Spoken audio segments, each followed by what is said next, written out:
Me retrouver seule, c'était insupportable.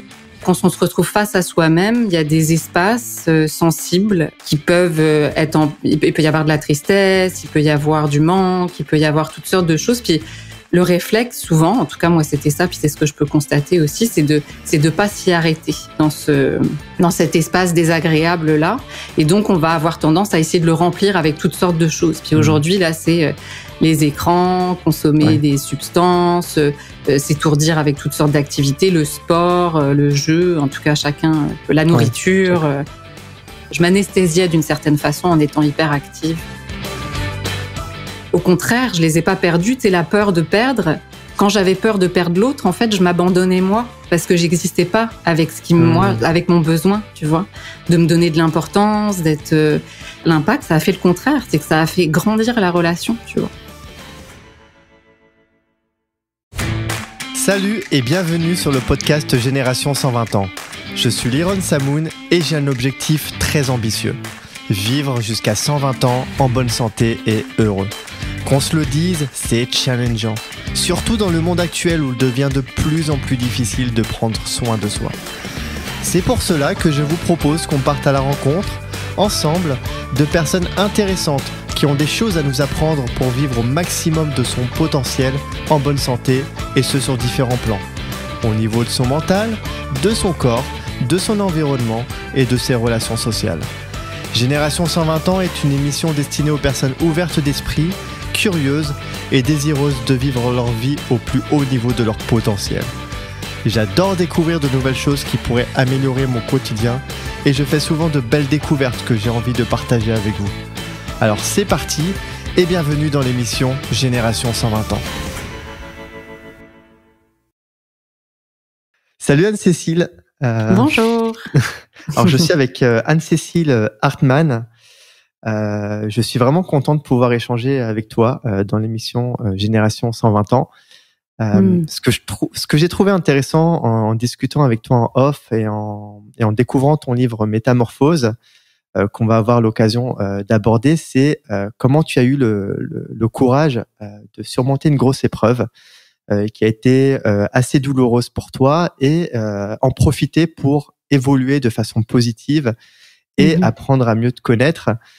Alors l'idée, Anne-Cécile, aujourd'hui, c'est d'explorer ton parcours et qu'à travers ton parcours, tu nous montres à nous les auditeurs, à moi, l'importance d'avoir le courage d'aller vers soi, le courage de se rencontrer, le courage de découvrir qui on est vraiment, l'importance de l'introspection, si on veut le dire autrement, et de comment finalement à tout instant on peut décider de reprendre sa vie en main pour de meilleures perspectives personnelles. Alors, ce que je souhaite comprendre, évidemment, c'est d'où tu es parti, qu'est-ce qui s'est passé dans ta vie, comment tu as réussi à te dépasser, à aller au fond de toi pour devenir aujourd'hui une femme épanouie, qui heureuse, avec des très bonnes énergies et qui fait plein de trucs cool dans sa vie. Tu auras l'occasion de nous en parler un petit peu.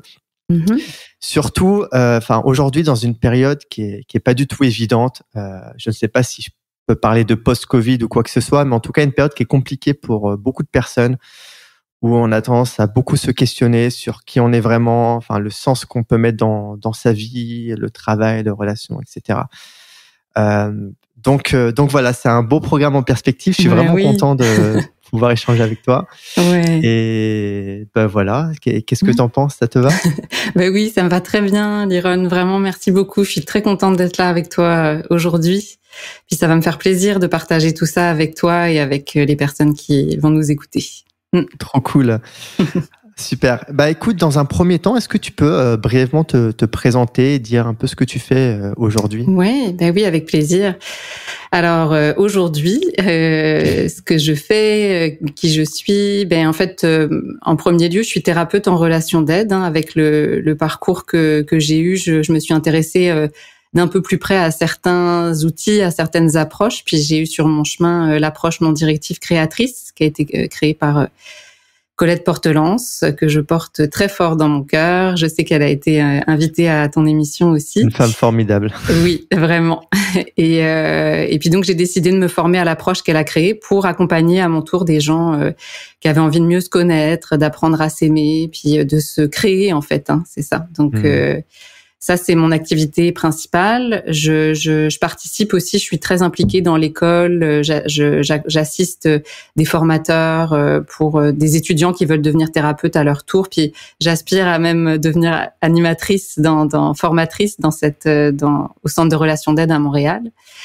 Et puis à côté de ça, il y a l'aspect du corps, de l'esprit. J'enseigne. Je me suis formée pour devenir enseignante de yoga et j'en parle à la fin du livre. Il y avait une mission aussi qui résonnait très fort pour moi dans tout ce qui est prévention avec les enfants. Et donc, j'anime des ateliers philo dans les écoles primaires. Donc, voilà. Et j'aurai éventuellement l'occasion d'en reparler un peu plus longuement plus tard. Cool. Avec plaisir. Voilà. En tout cas, oui, tu fais pas mal de choses. Oui. Des choses intéressantes. Donc, principalement, c'est l'ANDC aujourd'hui. Tu es thérapeute, oui.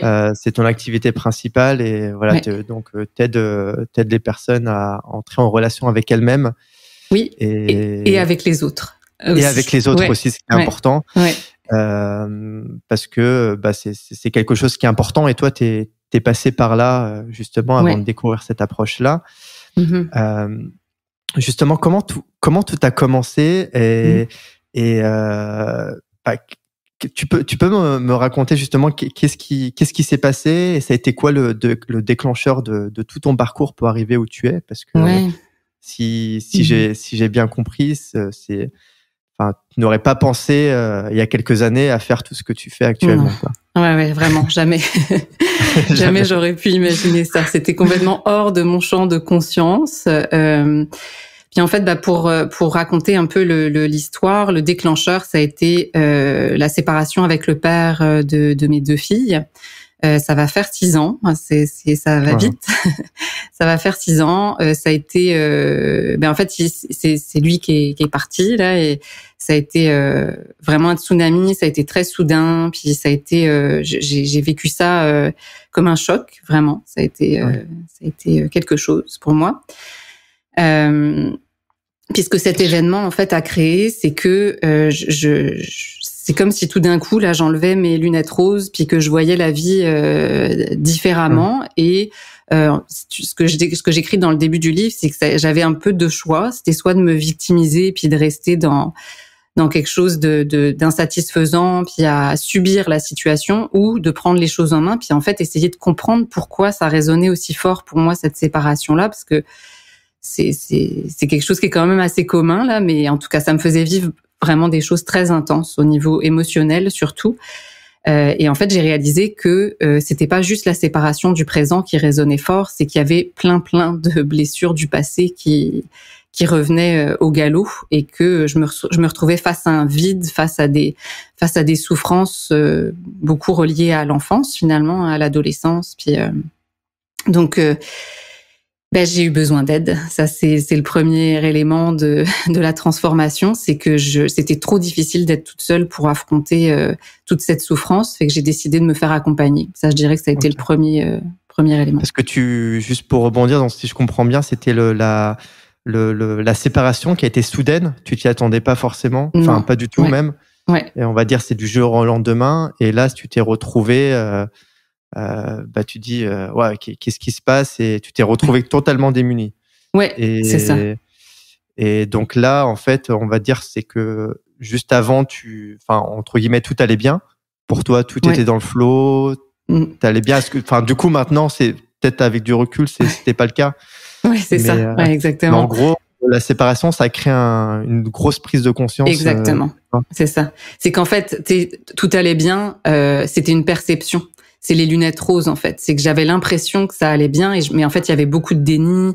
Je mettais de côté énormément de choses qui en fait étaient dysfonctionnelles dans la relation et à plein de niveaux dans ma vie en fait. Il y avait des choses que je faisais, notamment dans mon travail, même s'il y avait j'étais quand même bien là, mais il y avait profondément, j'étais faite pour d'autres choses. Donc, tu faisais quoi comme travail à l'époque? En fait, je travaillais dans le domaine j'ai eu plusieurs casquettes, ouais. Ouais, c'est ça. J'ai travaillé dans le domaine du marketing, de l'événementiel, dans le milieu de la philanthropie aussi. J'ai travaillé pour une fondation dans le milieu de l'éducation. Puis, c'est ça. J'ai développé toutes sortes de compétences, d'expériences. Ça a été très enrichissant par ailleurs, là, mais il y avait quelque chose au fond où je savais qu'il y avait d'autres choses. Un appel à l'intérieur, mais t'étais pas, peut-être pas à l'écoute, quoi. Voilà. Et c'était pas du tout identifié. Il y avait comme une petite voix, mais elle était vraiment loin, loin, loin. Là, je l'entendais de très loin. Ouais. Ce que je trouve intéressant dans ce que t'as dit justement quand t'as eu ce déclencheur, c'est que tu t'es dit, soit je suis une victime, soit je décide de me reprendre en main. C'était quelque chose qui était évident pour toi ou? Oui. En fait, très vite, c'est-à-dire que, en fait, tout simplement, c'était assez insupportable, je te dirais, comme ce que je pouvais ressentir. Juste, en fait, me retrouver seule, c'était insupportable, en fait. Et puis, comme la séparation a amené aussi des moments où j'étais pas avec mes filles s'en allaient avec leur père, et je me retrouvais toute seule, et c'était vraiment un espèce de vide insupportable, mais en fait dans lequel se cachaient des trésors aussi qui étaient prendre soin de moi, en fait. C'est ça, hein. C'était quelque chose que j'avais pas appris. Moi, j'avais tendance à beaucoup m'occuper des autres, à m'étourdir avec toutes sortes d'activités, à être aussi dans une espèce d'effervescence, à boire de l'alcool les week-ends, je m'anesthésiais d'une certaine façon en étant hyper active, puis comment, alors c'est peut-être difficile à expliquer, mais comment tu peux décrire le fait que d'être avec soi-même, c'était insupportable. Est-ce que c'était douloureux? Est-ce que tu voulais faire autre chose? Est-ce que tu pourrais essayer de mettre des mots dessus? C'est intéressant. Puis en fait à ce sujet, j'ai envie j'en parle aussi dans le livre. Là, j'ai envie de référer vers un livre qui s'appelle Le Vide. C'est une auteure espagnole, je crois. Puis j'ai envie de référer aussi vers mon ami collègue qui a fait la formation avec moi pour devenir thérapeute en relation d'aide, et s'appelle Petit Trou, je pense, son livre. Ouais. Et en fait c'est pour exprimer que en fait quand on se retrouve face à soi-même, il y a des espaces sensibles qui peuvent il peut y avoir de la tristesse, il peut y avoir du manque, il peut y avoir toutes sortes de choses. Puis le réflexe, souvent, en tout cas moi c'était ça, puis c'est ce que je peux constater aussi, c'est de pas s'y arrêter, en fait, dans cet espace désagréable là, et donc on va avoir tendance à essayer de le remplir avec toutes sortes de choses. Puis aujourd'hui là, c'est les écrans, consommer des substances, s'étourdir avec toutes sortes d'activités, le sport, le jeu, en tout cas chacun la nourriture, même le sport à outrance.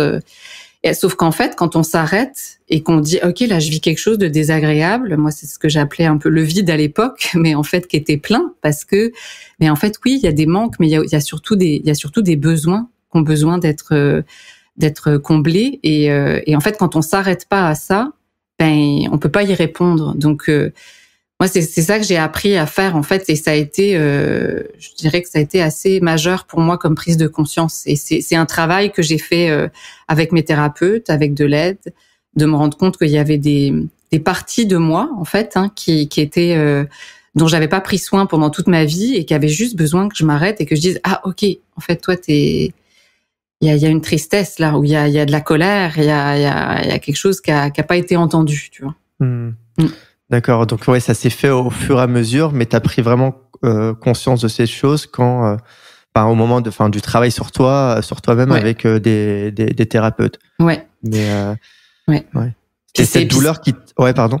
Ouais. Non, puis là j'en arrive aussi avec mon concept de croissance relationnelle, tu sais, parce que c'est vrai qu'on parle beaucoup de croissance personnelle, puis pour moi sans être en relation, oui, avec moi, mais en relation avec les autres et avec ce qui m'entourait, jamais je me serais rendue là où j'en suis aujourd'hui. C'est-à-dire que vraiment, j'ai eu, et le métier que je fais porte bien son nom, c'est thérapeute en relation d'aide. Pour moi, c'est vraiment la relation qui aide aussi, hein. Ça permet d'aller plus loin, d'aller trouver l'accueil, le réconfort, le support, être comprise, être vue, être aimée pour qui tu es, même avec des parts de toi qui sont qui sont en souffrance et dont t'es pas fier, dont tu peux avoir honte. C'est ça, c'est tout ce chemin-là que j'ai été faire avec mes thérapeutes et mes amis et ma famille. Ouais. Mais justement par rapport à ça, parce que l'important c'est le plus important, enfin une grosse importance aux relations autour de soi. Mais est-ce que tu as pu justement trouver tout ce, je sais pas si c'est le bon mot, mais le réconfort auprès des personnes avec qui tu étais à l'époque? Parce que je me demande si justement cette transition, ce déclic que tu as eu, ça n'a pas amené un grand changement dans tes relations. Et justement, comment t'as appréhendé ça et comment tu as, j'aime pas ce mot, utiliser tes relations pour travailler sur toi-même, où ça a commencé par les psychologues ou en tout cas les thérapeutes, et après petit à petit tu as fait entrer de nouvelles personnes dans ta vie et du coup sur lesquelles tu as pu te reposer. Mais oui, écoute, alors oui, il y a eu de l'évolution, il y a eu de la transformation au niveau de mes relations.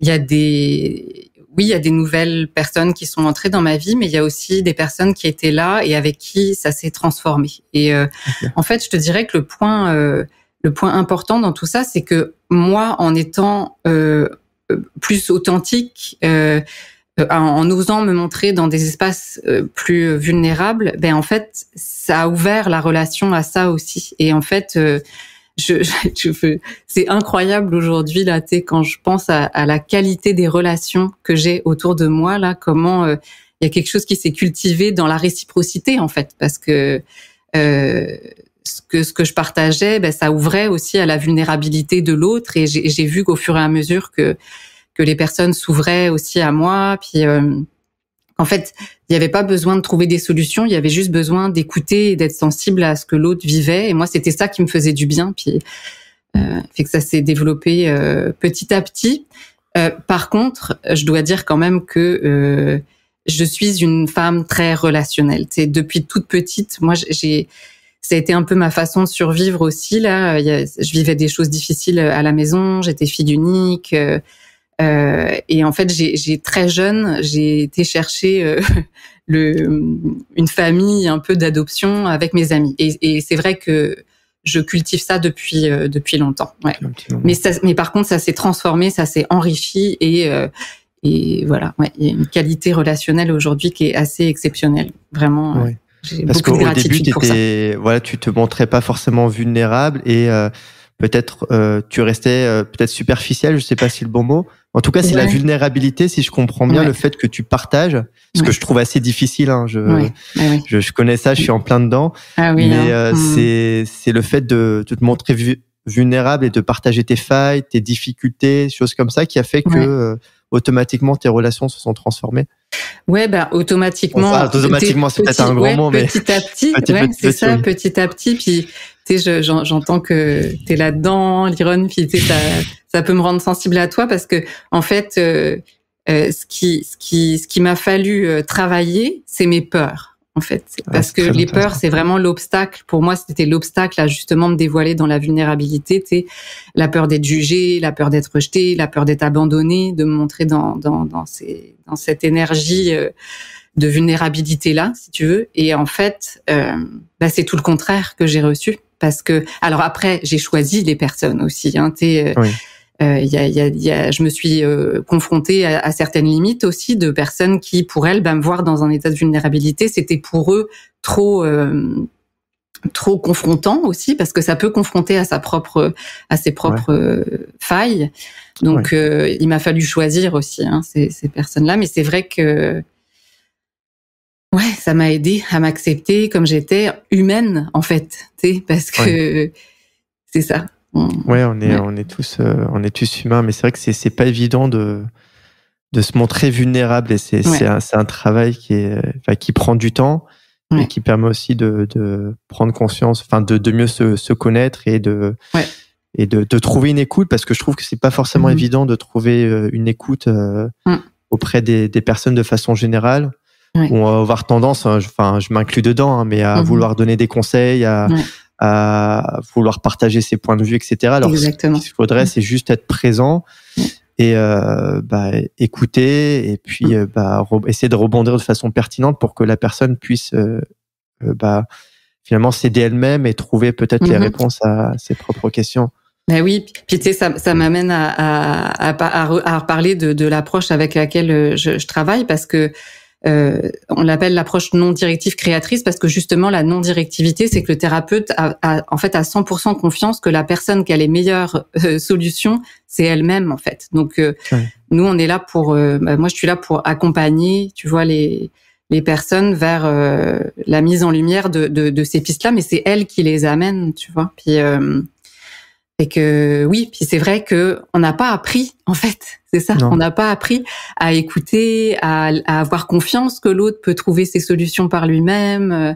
Et que oui, comme tu dis, c'est pas toujours évident. Et c'est pour ça que je trouve que de commencer ce travail-là avec un professionnel, avec un thérapeute qui a été formé à ça, ben ça peut être aidant, parce que en plus, moi, ce que j'ai appris, c'est aussi d'être en relation avec moi, d'être tout dans cette authenticité, dans cet alignement aussi en écoutant ce que je ressens quand j'écoute la personne. Puis il y a vraiment une relation thérapeutique qui s'installe. C'est une relation affective. Là, il y a quelque chose. Moi, les personnes avec que j'ai dans mon bureau là, je les aime. Puis tu sais, il y a quelque chose qui se développe aussi dans la relation. Donc de créer ça déjà en thérapie, ça aide après à pouvoir le reproduire dans ses relations, et puis à exister aussi en disant là j'ai besoin que tu m'écoutes, en fait, me donne pas de conseils, là j'ai juste besoin d'être entendu dans ce que je vis, et puis quand tu me donnes des conseils, ça, tu vois, je vois que j'aime pas ça, puis c'est important de le préciser,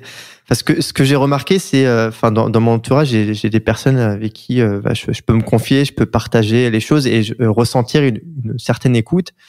Et ce qui est marrant, c'est quand on parle avec d'autres personnes qui sont pas du tout dedans, quand on leur parle, je sais pas, ça crée comme une dissonance, ça crée quelque chose de qui invite pas forcément au partage. Et on se dit la personne écoute pas, c'est pas grave, et même si on le dit, c'est pas si évident que ça, parce que la personne ne se rend pas forcément compte aussi. Donc quand on évolue, on se rend compte de ça, et c'est intéressant, et à la fois c'est mince, quoi. Ouais, et alors moi j'ai envie de te partager une expérience, parce que j'ai évidemment ça m'est arrivé, et en fait là je vais sur le sujet de pas subir et de pouvoir être acteur dans sa vie. Et en fait moi ce que ça m'a demandé, c'est de m'arrêter puis de dire attends, qu'est-ce qui part de moi là-dedans? En fait je ne dis pas à l'autre que quand il me coupe la parole, ou quand je lui raconte quelque chose de personnel et qu'il me parle de lui, comme qu'est-ce qu'il a vécu, ou qui m'amène une solution. Mais en fait, ça fait que j'ai pas l'espace pour m'exprimer, pour me sentir entendue, etc. Puis en fait, j'ai appris à développer une façon aussi, grâce à la communication authentique, la communication consciente, non violente. Là, elle a plusieurs noms là, mais grâce à des outils comme ça aussi, j'ai appris, moi, à m'affirmer, en fait, à m'exprimer et à dire avec bienveillance et sensibilité ce que ça me faisait et c'était quoi mon besoin. Et ça, là, j'encourage tellement les gens à s'intéresser à cet outil-là qui, selon moi, devrait être enseigné à l'école. Là. C'est juste incroyable. Et la communication non violente, la CNV. Ouais. Oui, c'est ça. Puis que moi je pratique. D'ailleurs, je suis en train de me former pour devenir une thérapeute relationnelle. Là, je vais accompagner des couples et des dyades pour justement développer cette capacité à mieux se comprendre, à mieux se. C'est en fait ce qu'on fait dans la communication, c'est développer l'écoute, l'expression et l'empathie. Donc, tu sais, quand t'as ça dans une relation là, oh my God, c'est tellement nourrissant là. Ouais, c'est un bonheur, ouais. Mais ça s'apprend, parce que c'est pas naturel du tout, Non. Donc toi, tu l'exprimes en fait automatiquement à chaque fois quand il y a des choses où t'es pas à l'aise, où t'es pas bien. Enfin, tu cherches à l'exprimer de façon claire, ou en tout cas de façon bienveillante pour essayer de faire passer le message. Oui, puis en même temps, à côté de ça, c'est pas, j'ai envie de dire. J'ai pas ce besoin-là absolument tout le temps non plus. Tu sais, il y a des moments où je suis en société. J'aime ça aussi avoir de parler de la météo, puis de sujets plus légers. Tu sais, je suis pas tout le temps. Mais c'est sûr que quand on est sur le sujet des choses plus personnelles, j'ai appris à exister. Puis notamment avec des amis très proches qui étaient importants pour moi. Tu sais, pour pas. Et du coup, au contraire, je les ai pas perdus. Tu sais, la peur de perdre quand j'avais peur de perdre l'autre, en fait, je m'abandonnais moi parce que j'existais pas avec avec mon besoin, tu vois, de me donner de l'importance, d'être. Et en fait, l'impact, ça a fait le contraire, c'est que ça a fait grandir la relation, tu vois. Puis. Ouais, c'est intéressant. Ouais. Mais c'est vrai que ça pourrait ne pas être. Je me suis imaginé, hein, parce que je suis, comme je t'ai dit, je suis dedans et j'essaie de pratiquer. Mais si à force de toujours exprimer de façon non violente, tu perds pas en naturel, ou alors peut-être ça devient naturel. Ouais. Mais tu sais, si tu utilises toujours la méthode pour, je crois que c'est la CNV, c'est tu décris les faits, tu décris ton ressenti, et après ton besoin et une demande. C'est exactement. Ouais, c'est ça, exactement. Ouais. Et tu dis, si tu fonctionnes toujours comme ça, bah, peut-être ça va paraître bizarre auprès des autres, ou peut-être pas. Ouais. Je sais pas si t'as vu ça. Oui, au début, c'est bizarre. Au début, c'est robot, puis tu t'entends parler, tu te dis, mais qu'est-ce que je fais? Puis l'autre, tu te dis, mais qu'est-ce que c'est que ce truc-là? Oui, mais c'est vrai mais encore là, c'est quelque chose qui se développe. Hein. Moi, j'utilise beaucoup cette image de l'autoroute et du nouveau chemin. Tu sais, c'est comme tes neurones là, elles ont appris quelque chose, puis elles ont fonctionné comme ça toute ta vie, fait que c'est devenu une autoroute. C'est tellement facile d'y aller. Puis, par exemple, apprendre un nouveau mode de communication, ça demande de s'arrêter, de changer de chemin, puis de débroussailler au début. Fait que oui, c'est pas facile. Tu sais. Puis, sauf qu'au bout d'un moment, moi aujourd'hui là, je le réfléchis plus. Tu sais, c'est comme ça se fait de façon fluide, mais ça n'a pas toujours été ça. Ouais, j'imagine. Ouais. Ok, super. Et donc pour peut-être récapituler, pour créer une relation authentique, qu'est-ce que tu dirais, ce serait quoi les éléments les plus importants? Peut-être déjà la vulnérabilité, se montrer vulnérable, exprimer ses besoins. Comment si on veut amener à créer des relations authentiques, comment on peut faire? Déjà, puis tu sais, je l'amène avec. Comment l'amener? En fait, c'est la connaissance de soi, parce que en fait, pour être authentique, faut déjà savoir ce qu'on ressent, faut être en mesure de se connecter à toute la dimension un peu émotionnelle qui peut, avant ça, démarrer par le corps, les sensations du corps. Ok, j'ai mal au ventre, j'ai mal à la gorge, j'ai le souffle court. Tu sais, juste d'être présent à soi. Puis j'en parle dans le livre, hein, je décris un peu toutes les étapes, en tout cas par lesquelles moi je suis passée. Puis c'est sûr que déjà, relation authentique, ça veut déjà dire avoir cette capacité d'authenticité avec soi-même, d'être à l'écoute de soi. Donc ça, je te dirais que c'est le point de départ. Puis après, oui, la vulnérabilité, mais si on apprend. Ouais.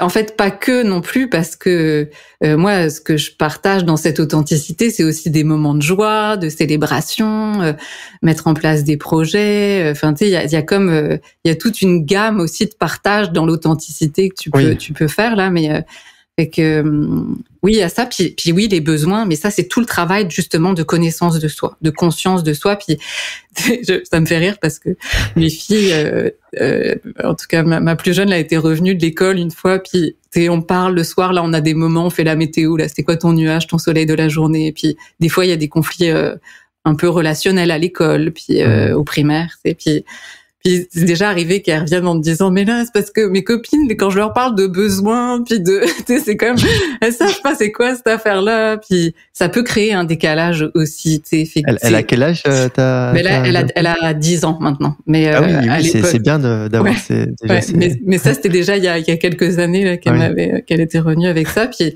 c'est vrai que je comprends, que c'est pas évident, puis les étudiants là que j'accompagne comme assistante au CRAM, tu sais, on commence par ça là, d'abord le corps, les émotions, puis tu sais, on s'en va tranquillement vers les besoins, puis nos mécanismes de défense, comment on se défend justement d'émotions désagréables. Il y a des étapes, puis c'est pas un hasard s'il y a le mot courage dans mon livre là, le courage d'aller vers soi. Ça demande, c'est du travail, tu sais, ça arrive pas par magie, puis pour développer des relations authentiques, c'est la relation à soi déjà, puis après avec les autres ça va être encore plus ça décuple le plaisir en fait aussi. Bien sûr. Donc la connaissance de soi et d'avoir se connaître pour être bien avec les autres, c'est important. C'est vrai, je pense que c'est un bon point de départ. Et donc toi, tu as fait tout ce travail avec donc pour revenir à ton parcours, tu as commencé avec un ou plusieurs thérapeutes. C'était ça tes points de départ. Et ensuite, est-ce que finalement tout a découlé de ces thérapeutes ou enfin qu'est-ce qui s'est passé au fur et à mesure? Enfin, c'était quoi les choses les plus importantes au début pour toi? Ben oui, écoute, au début, ça a été vraiment, c'est ça. J'ai été accompagnée par un thérapeute. Ça a été tellement précieux pour moi là, vraiment. Cet homme-là, ben voilà, il était. T'es tombé dessus par hasard? Excuse-moi de te couper, Anne-Cécile, ou on te l'a recommandé? Parce que je trouve que c'est très important de trouver la bonne personne. Oui, définitivement. Et moi, je me dis, j'ai envie de voir un thérapeute, mais je suis submergé par toutes les personnes qu'il y a. Je sais pas ce qu'elle vaut, je sais pas comment faire. Ça m'intéresse de savoir. Oui, j'aime ça que tu amènes cet élément-là parce que oui, il y en a vraiment beaucoup. Il y a énormément d'approches aujourd'hui. Pour répondre à ta question, oui, c'est quelqu'un qu'on m'avait référé. Puis c'est vrai que j'avais vu l'effet que ça avait eu sur cette personne-là. Donc il y avait quelque chose qui m'indiquait que ça pourrait m'aider. Et oui, ça se magasine un thérapeute, ça se magasine je parle avec les mots du Québec. Hein. Oui, c'est marrant, ça se magasine, ouais. Oui, alors, comment on peut dire en France Ça se... on cherche, quoi. Oui, on cherche, ouais, j'ai compris, mais c'est marrant. Je vois le catalogue, bon alors... C'est ça. Mais oui. Mais oui, puis j'aime beaucoup ce mot qu'on utilise au Québec. Ça fait 18 ans que je suis ici, donc il y a des choses qui ressortent.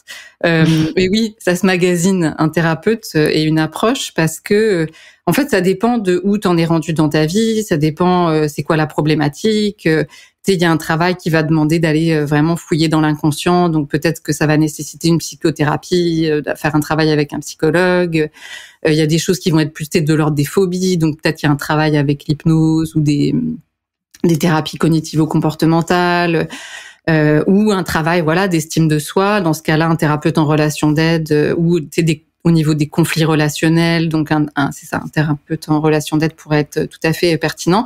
Mais il y a aussi l'énergie, la chimie, tu sais, moi j'en ai vu quand même un certain nombre et c'est vrai que il y a des thérapeutes avec qui j'ai travaillé certaines choses, d'autres avec d'autres, puis il y en a avec qui ça passait moins aussi. Donc tu sais, ressenti, ouais. Ouais, c'est ça. Et je pense que c'est important aussi parce que c'est pas rien là d'aller se dévoiler dans des. Moi, je vois des personnes des fois qui arrivent, ça fait 2-3 ans, tu vois, qui réfléchissent à faire ce travail-là. Tu sais, je les accueille avec. C'est quelque chose là, tu sais. Puis c'est des personnes qui parlent pas du tout de ce qu'ils vivent dans leur relation, même avec leur conjoint, leur famille, et que tu vas te dévoiler là dans des espaces sensibles. Et puis c'est important de se sentir bien, quoi. Puis de développer la relation avec, créer cette sécurité relationnelle, parce que moi je crois beaucoup à ça aussi. Là. Ouais. Oui, parce que si on n'est pas habitué à se livrer et dévoiler ça au premier venu, c'est vrai que c'est pas forcément évident. Ouais. Mais donc de ce que je comprends, si je reformule, c'est se sentir bien et puis rechercher et ne pas hésiter à tester plusieurs thérapeutes et voir ce qui pourrait nous correspondre, ou même faire du bouche à oreille. Mais de toute façon, c'est quelque chose qui est assez personnel. Il n'y a pas malheureusement de recettes. C'est qui le meilleur ou qu'est-ce qui sera le plus adapté, quoi. Ouais, vraiment. Puis en fait, c'est ça, c'est de s'intéresser à l'approche, aller faire des recherches. Moi, je prends toujours 15 minutes avant de commencer d'accompagner quelqu'un au téléphone, c'est juste pour vérifier c'est quoi ses besoins, savoir si ça rentre bien dans mon champ de compétences. Puis j'explique comment moi je travaille pour vérifier si la personne il y a un fit, il y a un match, tu sais. Donc donc c'est ça. Clairement, j'encourage à faire ce travail de recherche avant de commencer un travail. Ouais. Et puis, tu peux... toi, tu as travaillé en parallèle avec plusieurs thérapeutes, ou c'était... où tu as fait un thérapeute, ensuite tu es passé voir quelqu'un, ou... est-ce que, parce que tu sentais quand tu es passé à une autre personne, est-ce que tu sentais parce que tu n'avais plus rien à travailler avec elle, ou parce que tu t'es dit... j'ai plus le feeling, où je sens que je suis arrivé à un moment où j'ai besoin de voir quelqu'un d'autre. C'est quoi le processus de ça? Si tu te souviens, parce que je sais que c'est pas évident, mais. Ouais. Non, mais en fait, ça me fait sourire parce que je vois la femme passionnée que je suis et je suis tout le temps dans cette curiosité, dans cette recherche. Vraiment, je me suis découvert une passion pour la psychologie, pour le fonctionnement psychique humain. Et que c'est sûr que j'ai essayé beaucoup de choses. Puis je dois dire aussi que j'étais tellement dans une forme de détresse que je prenais un peu tout ce qui passait là. Puis je me suis investie aussi, c'est-à-dire que j'ai été faire une constellation familiale. Là, c'est comme un espèce de jeu de rôle où il y a des personnes qui qui incarnent en fait. Moi, dans l'occurrence, ça a été mes parents. Puis il a fallu que je lâche prise dans cette expérience-là qui était un peu surprenante pour moi, mais ce que ça a eu comme impact, c'est que j'ai reconnecté avec mon père un mois après, alors que ça faisait 12 ans qu'on n'était plus en relation du tout, tu vois. Avec un simple jeu de rôle, entre guillemets. Il y avait tout un travail autour qui accompagnait, mais si tu veux, après cette expérience-là, il y a vraiment quelque chose où j'ai contacté une forme de paix intérieure, où j'ai lâché plein de résistances, et puis en fait, ça a fait que j'ai pu arriver dans vraiment de meilleures dispositions avec mon père. Mais à côté de ça, oui, il y avait un travail avec un thérapeute en relation d'aide. J'ai fait des stages en communication non violente. J'ai appris encore plus avec la formation, avec la NDC, à travailler cet aspect-là. Puis écoute, dans le livre, c'est ça, il y en a. Là, je me forme en parallèle à une autre approche qui s'appelle l'intelligence relationnelle. C'est François Ledos qui a créé ça. C'est assez incroyable avec tout le système nerveux.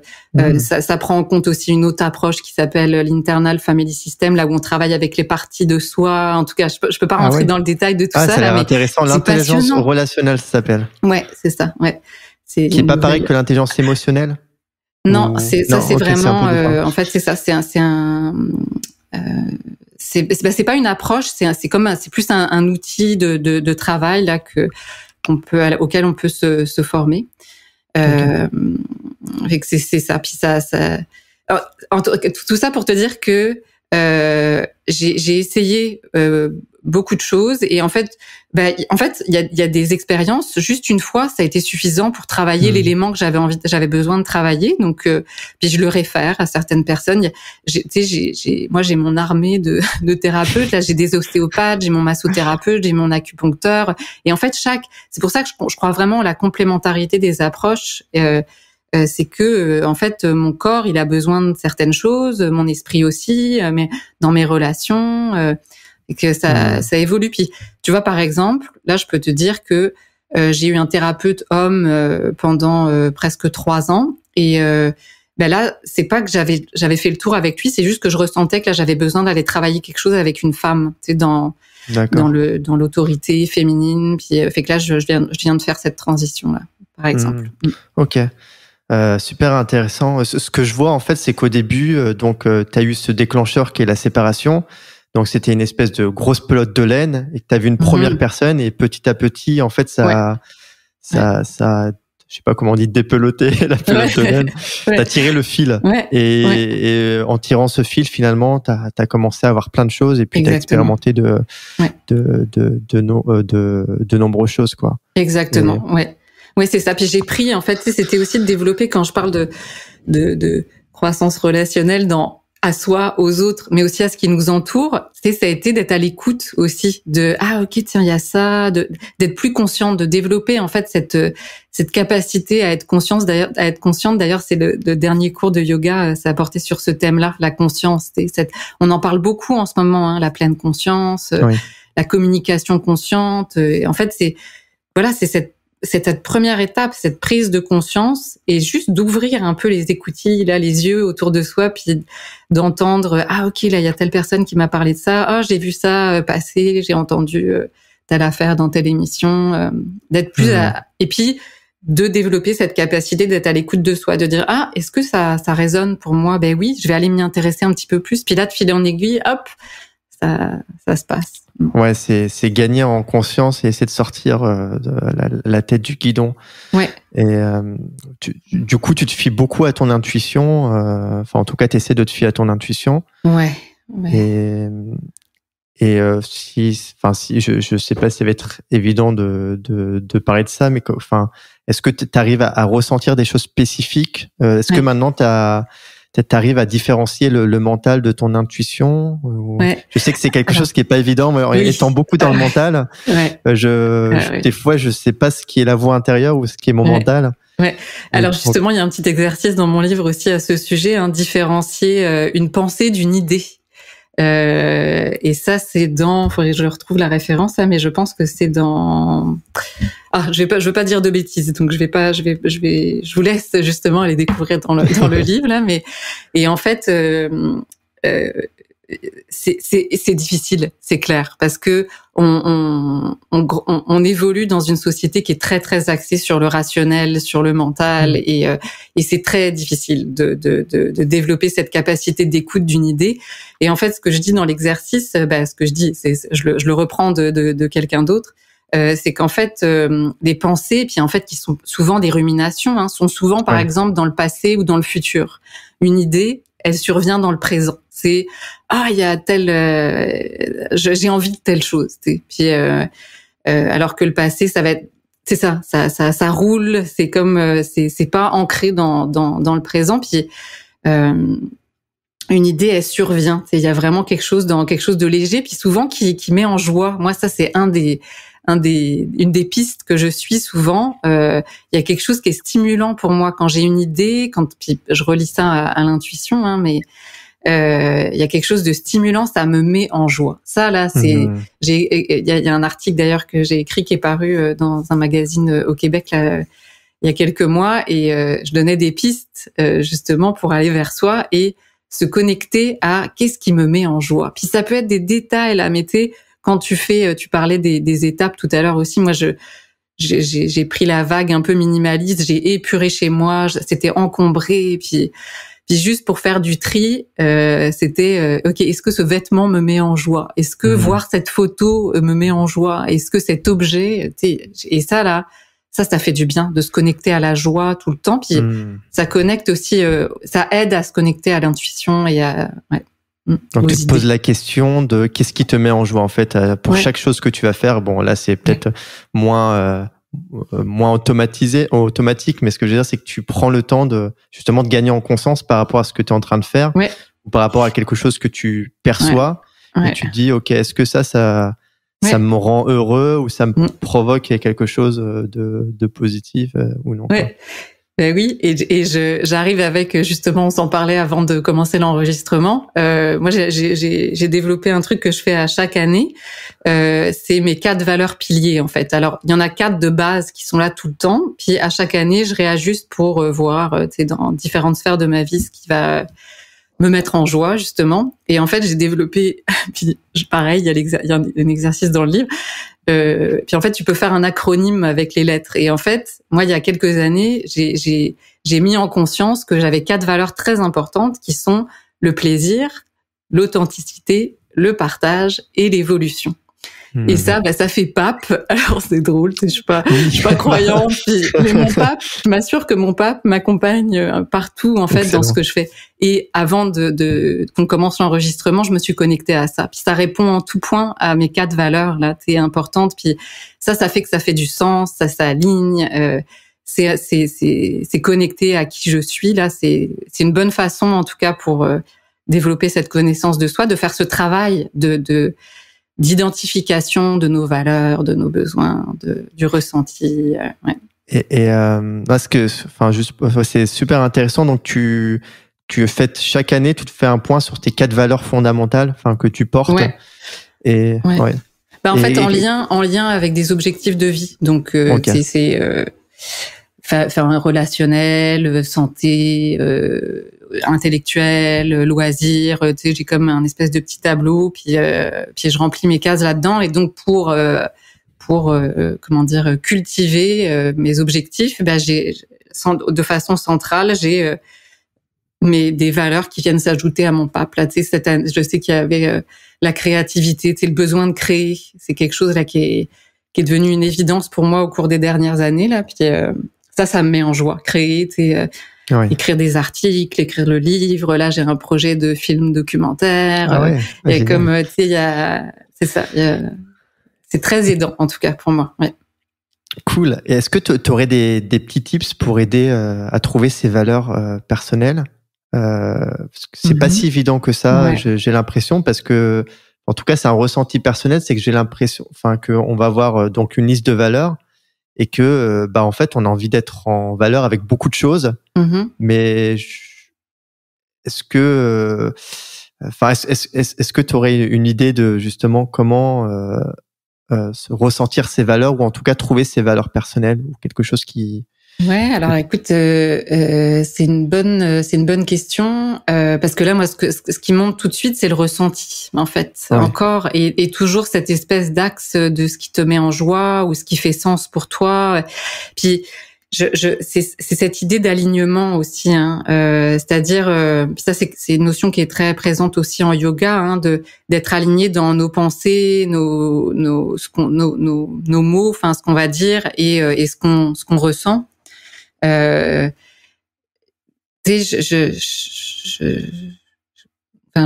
dirait que j'ai envie de faire l'exercice avec toi là, mais tu sais, d'avoir une feuille en fait de valeurs, tu sais, une dizaine, une quinzaine de valeurs qui seraient écrites, puis de t'arrêter sur chacun, puis de vérifier, ok, est-ce que ça s'est aligné avec moi, est-ce que je le ressens, est-ce que je suis capable d'en parler, est-ce que dans mes pensées ça fait sens, puis est-ce que c'est quelque chose que j'ai envie de partager avec mon entourage, que c'est tout ça.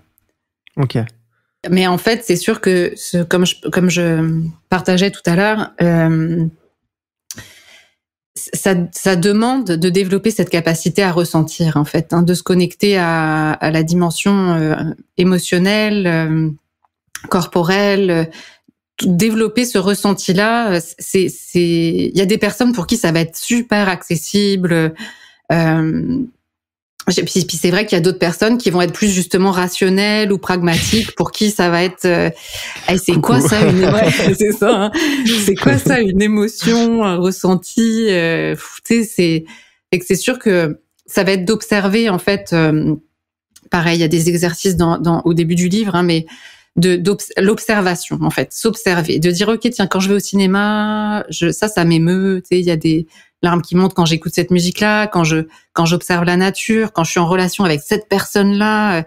Il y a aussi la notion d'expanders que j'aborde. Ouais, en fait, ces personnes, en fait, qui nous inspirent, tu sais, qui nous donnent envie de dire ok, mais ça moi aussi, en fait, j'ai envie de ça, et c'est ces personnes inspirantes qui nous aident à prendre de l'expansion pour Donc c'est arriver à mettre des mots sur ce que l'on ressent, ou en tout cas c'est s'observer, donc c'est ce qui est pas évident, parce que si on l'a jamais fait, on peut pas trop savoir ce que c'est, mais c'est arriver à, dès qu'on ressent quelque chose, à essayer de mettre des mots dessus. Oui, en fait, des mots, ou juste d'être attentif au ressenti. Ou d'être attentif à l'observation, où est-ce que ça se manifeste, est-ce que j'ai un boule au ventre, est-ce que je suis content, est-ce que ça me rend triste, etc. quoi. Puis c'est sûr que notre corps nous parle aussi, hein. Il y a des choses qui se passent, mais encore là, c'est de s'y arrêter, de les identifier et de pas les juger aussi, hein. C'est ça souvent, hein, qu'on voit dans la méditation, là, laisser les pensées sans les juger, parce qu'on a beaucoup aussi cette connotation négative de la tristesse ou de la colère. Moi, la colère, là, c'est mon émotion préférée. Pourquoi ? Mais oui. Pourquoi ? Parce qu'en fait, derrière tout ça, il y a l'affirmation de soi. Il y a des besoins qui n'ont pas été comblés et qui ont besoin de s'exprimer, ou c'est certaines limites qui ont été dépassées. Donc c'est une émotion qui est pas facile à apprivoiser. Je continue mes recherches dès que je peux écouter quelque chose ou lire quelque chose à ce sujet, je m'y intéresse, parce que on a été tellement conditionné à pas l'exprimer, ou à ce que ce soit mal vu. Mais il y a des moyens d'exprimer la colère de façon responsable. Et que, c'est ça. Pas avec des coups, pas avec des mots violents. Ou des mots violents, voilà, c'est ça. Mais par contre, de dire, là, ok, je vois que je suis en colère, là. Je suis fâchée. J'ai pas aimé ça, la façon dont tu m'as parlé, ou que, t'as pas respecté ce sur quoi on s'était entendu, tu sais. Et c'est correct d'être en colère quand on a dépassé une limite, tu sais, par rapport à un engagement, donc c'est de l'exprimer, et puis d'accueillir l'émotion, parce que souvent quand on est dans l'émotion, on a du mal à raisonner aussi, donc juste l'accueillir, ça aide à identifier c'est quoi le besoin qui a pas été comblé derrière. Puis... Ouais. Ouais. Donc oui, pour finalement, on peut l'exprimer de façon calme et posée et montrer qu'on est en colère. On n'a pas besoin forcément de lever la voix. Mais ce qui est pas évident, hein, en vrai. Hein. Oui, mais puis tu dis calme et posé, mais pas que non plus. C'est-à-dire pas dans l'agressivité, mais c'est-à-dire, mais d'être collé aussi à ce que tu ressens. Là, je vois que c'est assez agité à l'intérieur de moi. Là, j'ai besoin d'un moment parce que là, je suis en colère. Tu vois, je vais aller prendre une marche, je vais me calmer. On s'en reparle tout à l'heure. Ok. Ouais, c'est intéressant, la colère. Ouais, donc c'est des besoins qui sont des limites qui ont été franchies ou des besoins qui sont pas assouvis. Ouais, assouvis, ça se dit. Et qui peut cacher d'autres choses, quoi, derrière, beaucoup plus profondes. Mais oui, c'est ça. Et ça, c'est un travail à faire qui est pas évidente. Mais t'aimes bien les personnes colériques parce que justement, ça te permet d'étudier le. Non, mais tu devrais voir les yeux des personnes dans mon bureau. Des fois, quand je leur dis que c'est mon émotion préférée, la colère, ils font comme ah ouais, t'es genre ok, j'ai le droit en fait de ressentir de la colère. Mais oui, vraiment. Puis c'est pareil, hein, il y a beaucoup d'ouvrages, de films, de toutes sortes de choses par rapport aux émotions. Puis si c'est difficile pour vous pour les personnes qui nous écoutent ou de connecter à cette dimension-là, allez voir, renseignez-vous, observez-vous, puis ça va être aidant en tout cas pour apprivoiser. Alors il faut pas chercher à supprimer les émotions. Ah bah non. Ah bah non. Oh, surtout pas. Ouais. C'est accueillir parce que c'est vrai qu'on a tendance à vouloir supprimer les émotions négatives. Ouais. Et à dire je devrais pas ressentir ça et c'est vrai que moi le premier avant, là j'en ai beaucoup plus conscience, mais c'est vrai qu'on se dit je devrais ressentir que de la joie ou les émotions négatives, si elles sont là, il faut les supprimer ou les retirer, mais alors c'est tout ce qu'il faut pas faire, quoi. Sinon, oui, ouais. Moi je dirais plus c'est de les apprivoiser et puis tu disais c'est ça, c'est qu'on peut en avoir honte, puis de se déconditionner aussi par rapport à ça et de dire en fait pour moi, là, c'est quand je contacte certaines émotions, je me sens vivante. Tu vois, il y a quelque chose qui est vibrant à l'intérieur de moi. Puis même, c'est bizarre. Non, c'est pas bizarre, mais des fois, tu sais, je contacte quelque chose où je suis vraiment dans la tristesse. Mais qu'est-ce que ça me fait du bien de pleurer, puis d'évacuer cette charge en fait, une charge émotionnelle. Ouais, parce que finalement, tout ça, ce sont des signaux. Des messages pour apprendre encore une fois à mieux se connaître et à évoluer. Puis ultimement à s'apaiser. C'est ça, de pouvoir être plus en paix avec soi, avec ce qui est, tu vois, c'est ça.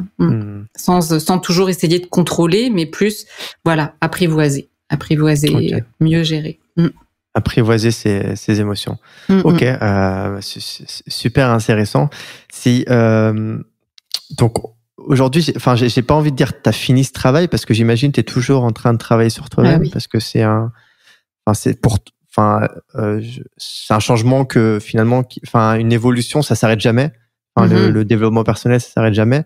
Mais aujourd'hui, t'es arrivé à un point où t'as accompli beaucoup de choses, où t'as réussi à mieux te cerner. C'était quoi les grosses parce que là, ça s'est fait en combien de temps, ton changement, on va dire, jusqu'à ce que tu arrives à un point où t'es bien avec toi-même? Est-ce que tu arrives à formaliser ce temps, 2, 3, 4 ans? Ou... Ouais, alors, je peux le dire, puis ça m'amène aussi à parler du respect du rythme aussi de chacun. Parce que c'est sûr que moi, le temps que ça m'a pris, ça peut être vraiment complètement différent pour quelqu'un d'autre. C'est vraiment aussi le respect du rythme de la personne. Moi, c'est sûr que je te dirais que entre le moment du tsunami et un moment où j'ai commencé à être moins mal avec le vide, j'ai envie de dire, je te dirais que ça m'a pris entre 2 et 3 ans. Puis oui, comme tu dis, l'évolution est jamais terminée. J'adore le chemin de l'évolution. Tu sais, j'ai vraiment trouvé du plaisir à tout ça, mais ça n'empêche qu'il y a des moments qui sont difficiles. Hein. Il y a encore des choses il y a tellement de choses que j'ai à apprendre. Et si tu veux, les zones sensibles qu'avaient laissé certaines blessures du passé, ça reste des espaces sensibles.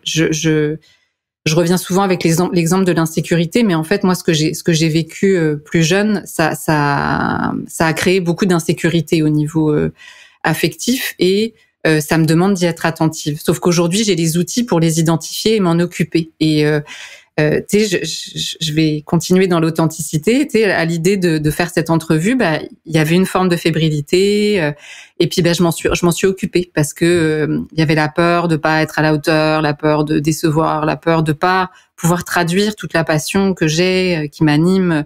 Mais je m'en suis occupée, j'ai appelé des amis, je leur ai demandé pourquoi est-ce que toi tu crois que je vais être bonne dans cette entrevue-là. Puis ça m'a rassurée, ça a calmé la partie de moi qui était insécure en fait, tu vois. Et aujourd'hui je la connais, mais ça me demande de l'écouter et d'y être attentive. Donc ce qui est intéressant dans ce que tu dis, Anne-Cécile, c'est le fait, déjà de l'écoute, arriver à s'écouter, surtout cette notion de boîte à outils, t'as les outils pour aller de l'avant. Et puis, je pense que tu entretiens aussi une certaine forme de curiosité pour toujours être dans le cheminement et pour aller vers de l'avant, quoi. C'est ça qui te permet d'affronter les événements. Et puis, parce qu'il y aura toujours des choses négatives, en fait. Peu importe, on est là sur aussi. Après, c'est quelque chose de personnel, mais je pense qu'on est sur Terre pour certaines raisons, on va affronter certaines choses, des difficultés qui sont personnelles, et l'idée c'est arriver à renforcer sa résilience et à se développer, à apprendre de nouvelles choses.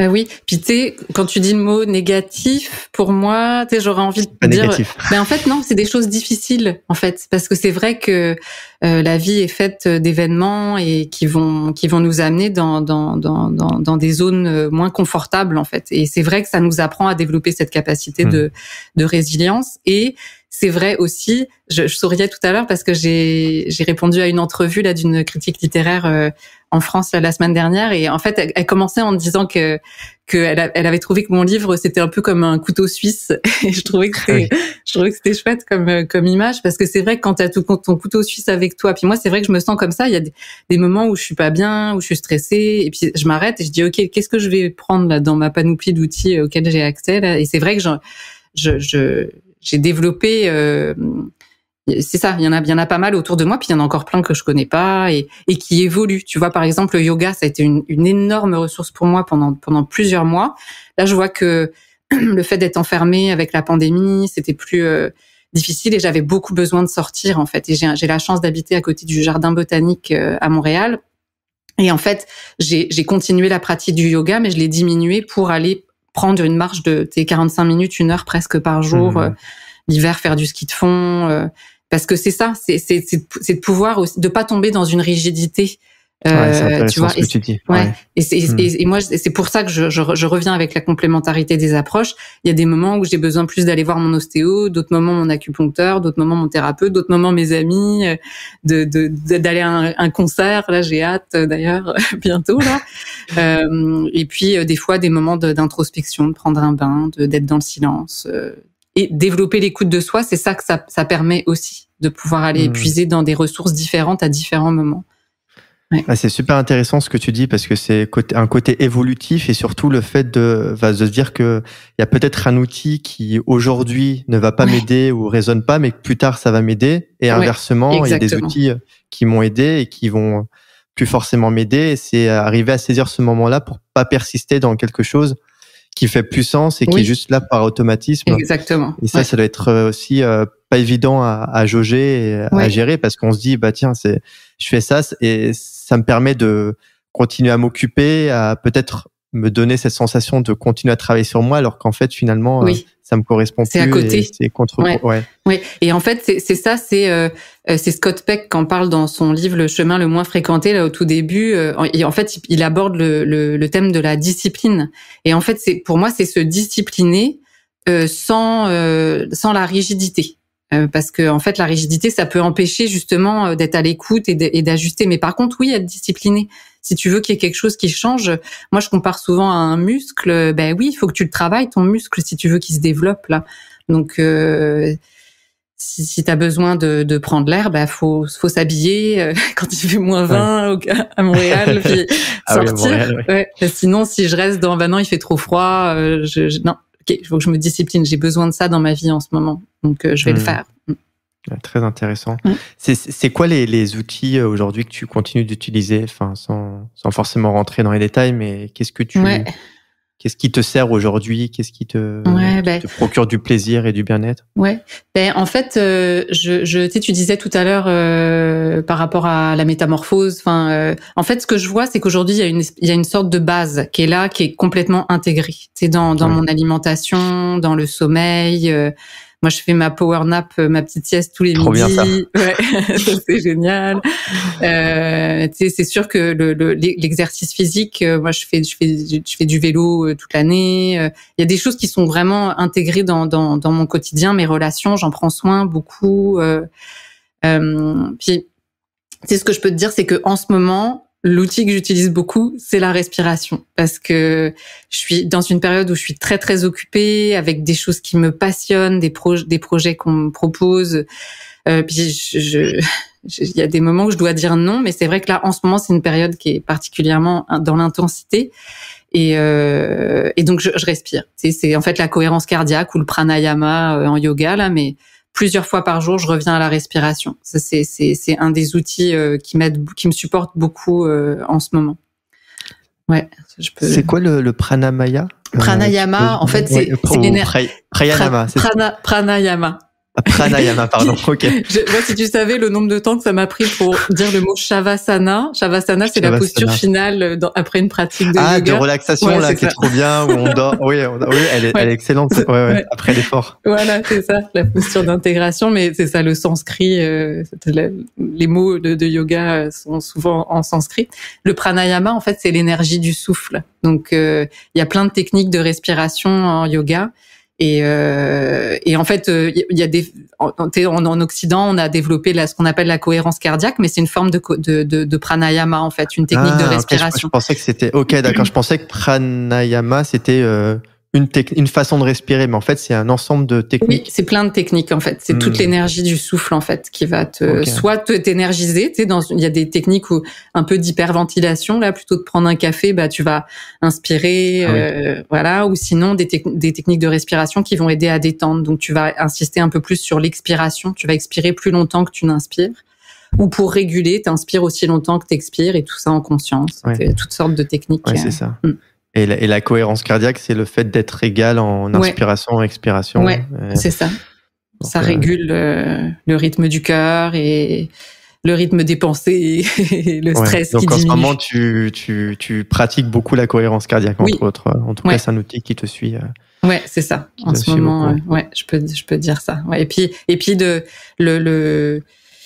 après, c'est pas un outil nécessairement, mais c'est l'outil des besoins, hein. C'est de connecter à mes besoins régulièrement. Comme en ce moment, là, je vois que j'ai besoin d'être dans la création et aussi dans la reliance en faisant des choses avec mes amis qui sont plus dans de la légèreté, tu vois, par exemple. Ça, parce que ça équilibre avec tout ce que j'ai de projet.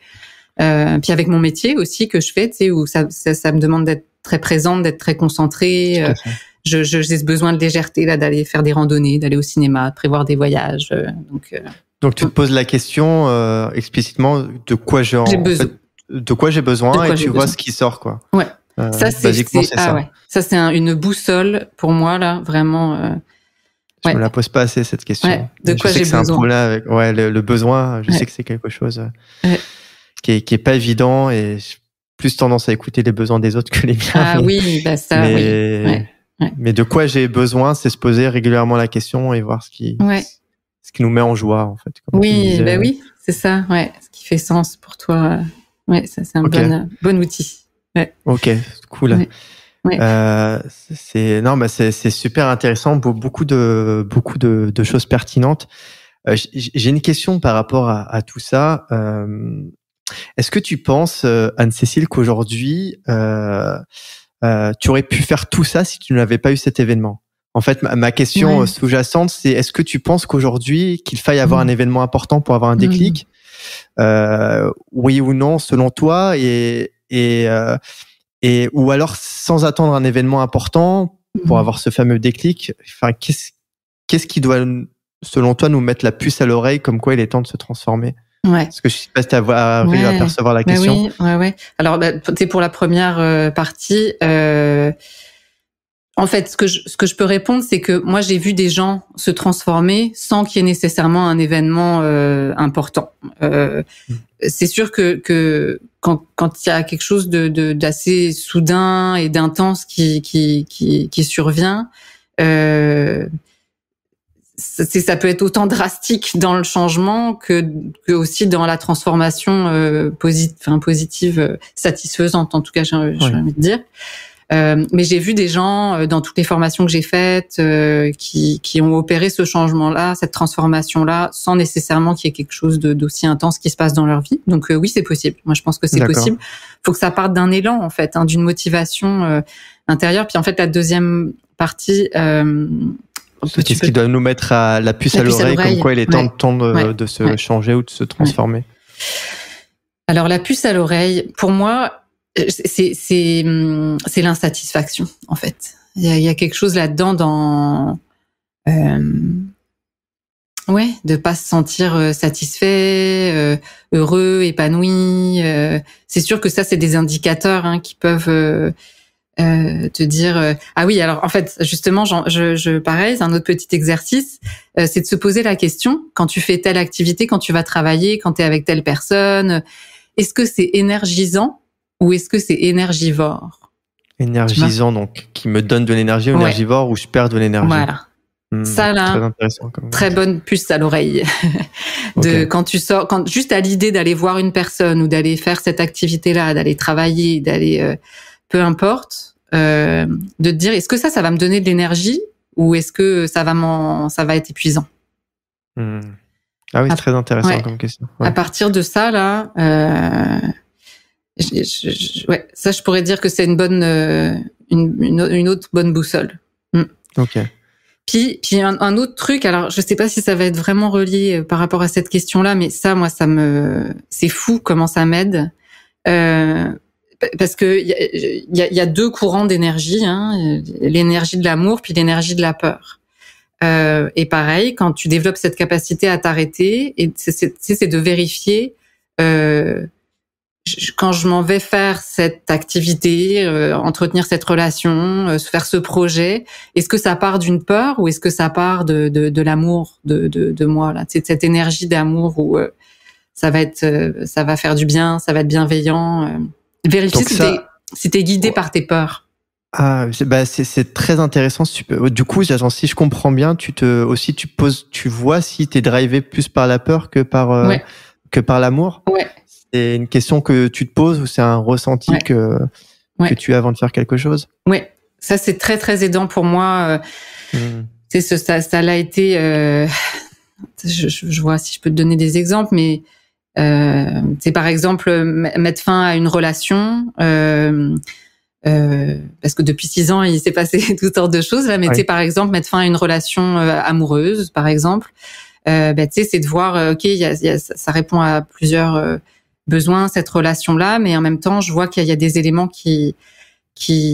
où c'est plus difficile pour moi de trouver satisfaction, et c'est des choses importantes en fait, c'est des besoins qui sont pas comblés et qui sont importants pour moi. Et en fait, est-ce que je parle de la peur de pas retrouver quelqu'un d'autre ou de pas pouvoir le vivre, ou est-ce que je suis vraiment complètement correcte avec ça, puis à être d'accord que ce besoin-là soit pas comblé et que je m'en occupe d'une autre façon ou pareil, dans le travail, tu sais, est-ce que c'est une insécurité financière qui me pousse à aller travailler ou est-ce que c'est vraiment parce que ça fait du sens pour moi, je suis, tu vois? Très intéressant. Du coup, par rapport à là, par exemple, si je prends l'exemple du travail, si tu dis la peur de l'insécurité financière, ça veut dire que si tu vois que tu es drivé par cette insécurité financière,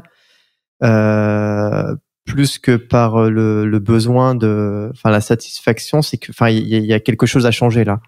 Ben oui. C'est que, en fait, alors après, je vais quand même parler de mon expérience personnelle. Ouais. C'est que moi, j'avais beaucoup d'insécurité sur le plan matériel. Et en fait, ça m'a demandé de faire une étape à la fois. C'est-à-dire que je suis passée de 5 jours semaine à 4 jours semaine, à 3 jours semaine, à 2 jours semaine, à 1 jour semaine. C'est-à-dire, t'as travaillé, t'es passé... t'as décidé, tu dis, je veux commencer 5 jours, après 4 jours, mais c'est en fait, j'étais dans un emploi à temps plein. Et Ouais. en fait, il y a 6 ans, peut-être je revenais de mes congés de maternité, fait que j'étais peut-être déjà à 4 jours semaine, fait qu'il y avait déjà eu une étape. Et puis là, en fait, j'ai compris que je voulais faire une reconversion professionnelle. J'avais beaucoup de peur sur le plan financier. Et en fait, déjà, je me suis assise et j'ai fait un budget. J'ai dit, OK, de combien j'ai besoin par mois et dans quoi est-ce que je peux couper? Alors, il y a plein de choses. Là. Juste, j'ai revu mes contrats d'assurance. Je payais des assurances pour rien. Là, il y avait, je regardais plus la télé. J'ai enlevé la télé. J'ai coupé ma ligne de téléphone à la maison.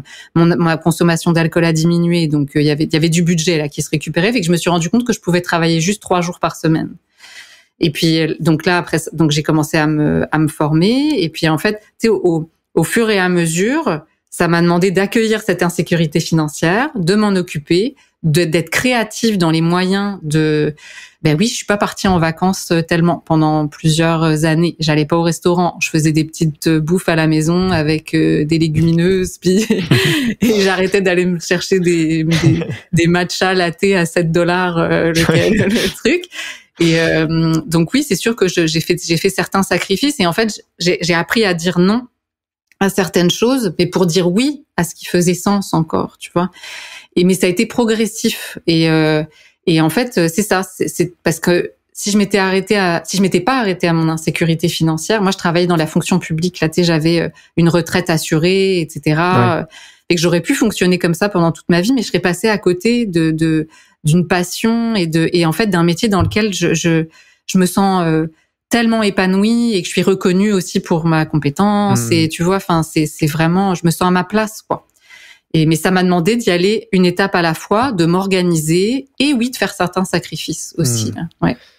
Donc ouais, ce qui est intéressant, c'est que là dans ta précédente fonction, tu étais plus drivé finalement par la peur de manquer et la peur financière. Ouais. Et c'était ça. Ouais. Alors en fait pas exactement. Parce que à cette époque-là, mon besoin prioritaire c'était d'être sécurisé sur le plan matériel. Okay. Donc c'était correct que j'occupe ce travail-là à ce moment-là. Puis en plus j'ai eu des collègues extraordinaires. C'était à pas loin de chez moi. J'ai trouvé énormément de satisfaction. Hein. Je veux pas.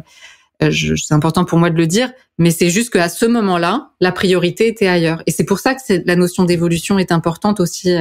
C'est que après ça, je me sentais plus sécurisée à d'autres niveaux. Et j'avais besoin d'aller explorer. Tu sais, c'est comme le petit là de 2-3 ans qui va se réconforter en vérifiant si ses parents sont là, puis hop, il repart en exploration. Et que ouais, il y avait ça. Ok, intéressant. J'aime beaucoup cette notion de perspective par rapport à ses peurs. Est-ce qu'on est drivé par ses peurs ou par l'amour? Ça ouvre des perspectives assez intéressantes et ça ouvre à des perspectives. Ça ouvre l'esprit. Bon, ça peut faire peur aussi, hein, parce que du coup, on peut se rendre compte qu'on était dans le déni ou quoi que c'est ça. On n'a pas envie de s'ouvrir les œils.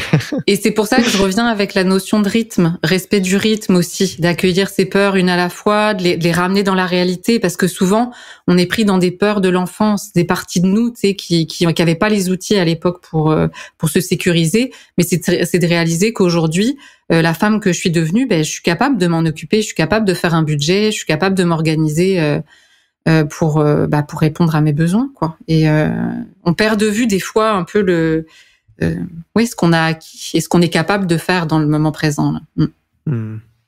Ok. Ouais, donc ce qu'il faut faire, c'est prendre finalement à chaque fois qu'on a des peurs, c'est de les noter et voir ce qu'on peut faire par rapport à ces peurs, ou en tout cas en avoir conscience pour pouvoir éventuellement travailler dessus si le cœur en dit. Ouais, parce que sinon elles prennent tout le pouvoir là. C'est comme un peu l'effet d'ombre là.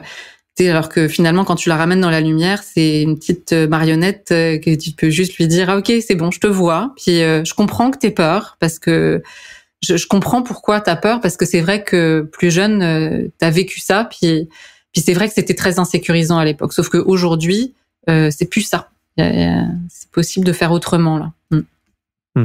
Puis d'aller demander de l'aide s'il y a besoin d'aide, de s'entourer, de se faire conseiller aussi. Moi, je suis pas une experte en tout là. Des fois, je vais demander de l'aide à des professionnels. T'es pas le couteau suisse, Anne-Cécile? Non, dans le couteau suisse, il y a les experts aussi. Ouais. Non, bien sûr, non, mais ce que tu dis, c'est juste parce que c'est pas évident de dire que cette peur, elle vient de l'enfance ou d'un autre événement. Je pense que c'est important d'être aidé sur cette partie-là pour les aider à mieux comprendre tout ça. Mais oui, ouais. Ok. Qu'est-ce que là, j'ai encore juste, je pense, une ou deux questions avant de passer aux questions annexes. Ouais. Qu'est-ce que tu dirais à une personne qui souhaite justement commencer à se transformer? Ce serait quoi la première chose que tu lui dirais? Alors, qu'est-ce que je lui dirais? Ce qui monte tout de suite, c'est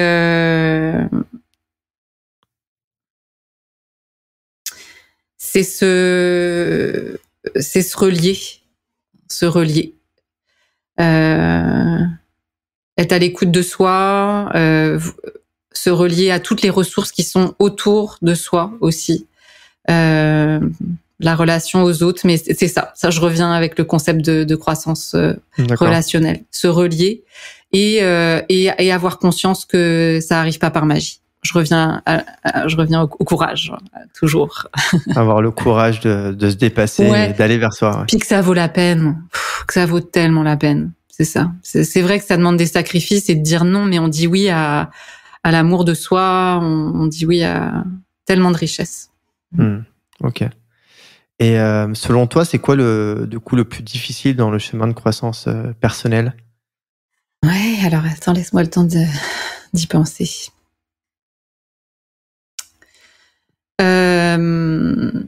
Le plus difficile, c'est d'apprendre que la souffrance, c'est le chemin, par moment.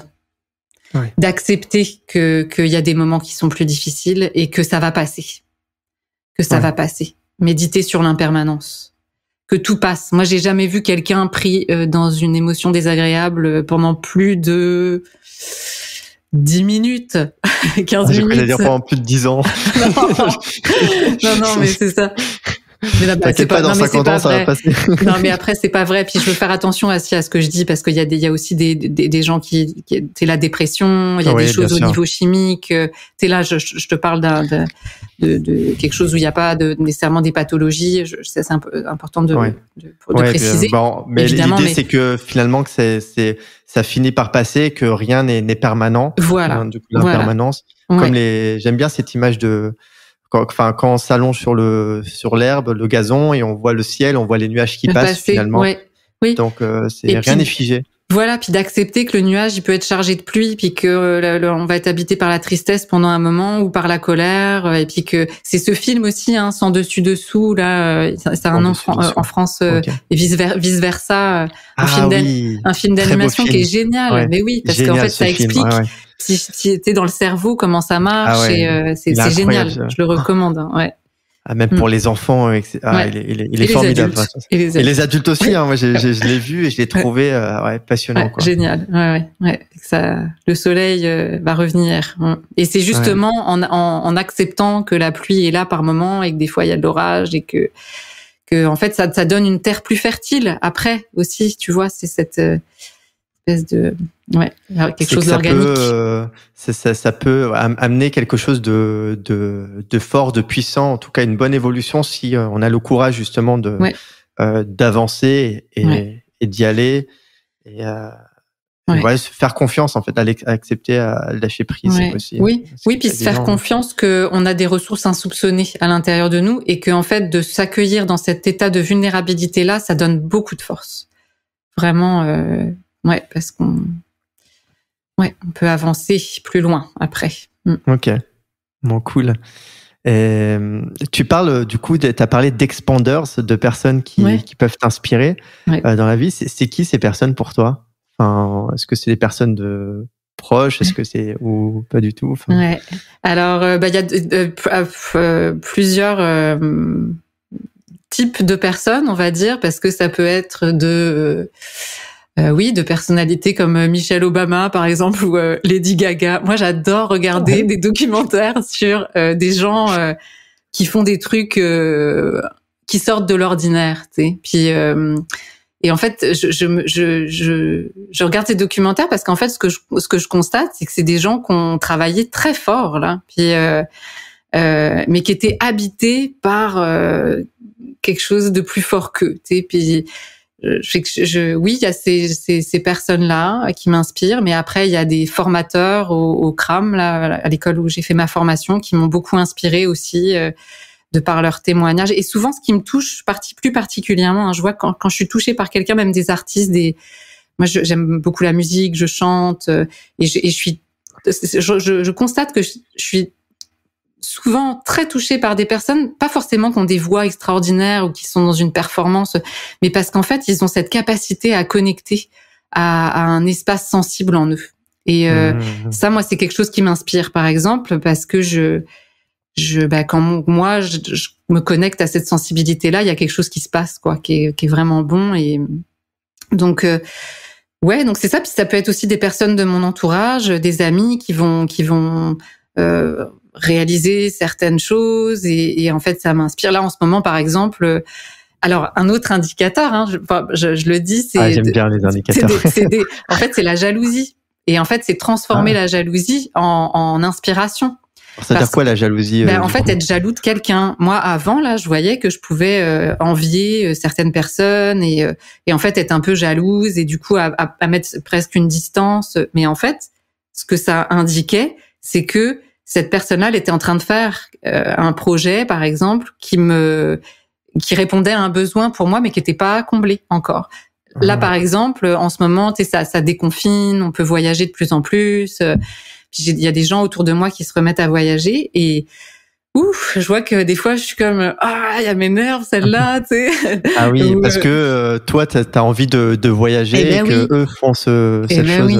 Et quand je reviens à moi, je me dis mais non, en fait cette personne-là, merci parce qu'elle m'éclaire sur le fait que j'ai besoin aussi moi d'aller voir la mer, puis donc je reviens à moi, j'y suis sensible et je m'organise et puis du coup je suis contente pour elle et je lui dis merci parce que elle m'a permis de mettre ça au jour, quoi. Ouais. C'est super cool ce que tu viens de dire.